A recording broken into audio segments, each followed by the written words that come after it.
Imagine you're on your way home to your big, beautiful house. As you're driving down the highway in your smoking hot Bentley, you pass by a small body of water.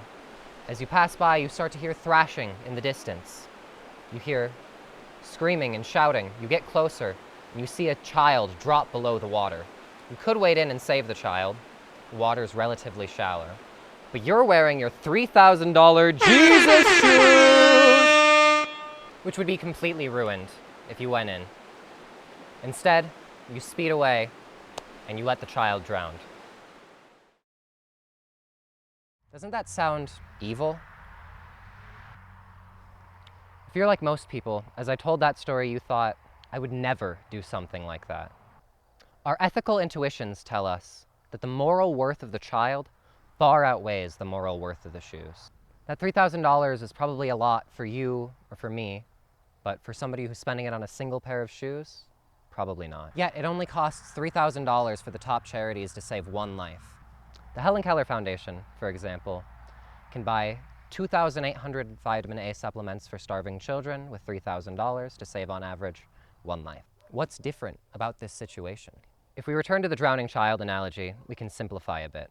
Now there's a button. Assuming the same degree of wealth, if you were obligated to save the child in the first scenario, you're obligated to save the child in this one as well. Now, does this situation change if the child is 10 feet away, 20 feet away, a mile, behind a wall, a mountain, or an ocean? The distance or the directness of the encounter shouldn't determine the moral worth of the child. This isn't to say you're responsible for donating all of your money. The vast majority of us should probably be spending money on ourselves to keep ourselves happy and healthy so we can do more for other people. On the other hand, a millionaire always exceeds this threshold of spending.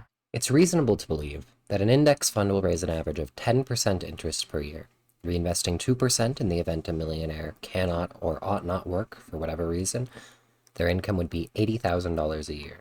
In Oklahoma City, median rent is $800 a month. Someone could comfortably live in this area or somewhere twice as expensive for $60,000 a year, leaving $20,000 of excess income.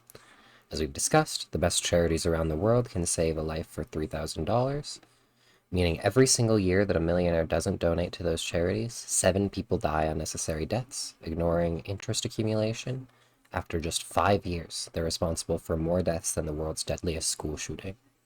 This is, of course, the absolute most charitable interpretation of the millionaire's position. Chances are they're capable of working to support themselves like the vast majority of us are, which means they should probably consume more to maintain or increase their productivity. But also, it means they have more money with which they can help those who need it most. Many millionaires, in fact, do work, and often they're worth quite a bit more than $1 million. Let's take Elon Musk, for example. Over the last 2 years, Elon's wealth has increased by $200 billion. The vast bulk of this is in stock, which can easily be sold or used as collateral for a loan. Musk has already pledged half of his Tesla shares as collateral for loans, so it's not a process he's unfamiliar with. Using the same process as before, we can find that over the last 2 years, Elon Musk has allowed for more than 65 million unnecessary deaths to occur. That's more than 30 million a year, 2.7 million a month, and 90,000 deaths a day as the result of the actions of Elon Musk. That's the equivalent of 30 9/11s a day.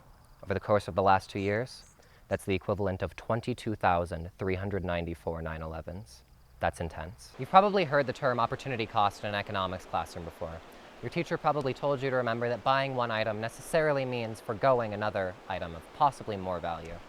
In ethics, we can say the same thing, that an action taken means necessarily another action not taken, one of possibly more value. When we choose to spend excessively on luxury items, we can be held accountable for our actions. So please, if you have extra money to spare, give it to an effective charity, like Maximum Impact Fund, the Helen Keller Foundation, the Malaria Consortium, or give directly. Links in the description. Thanks for watching.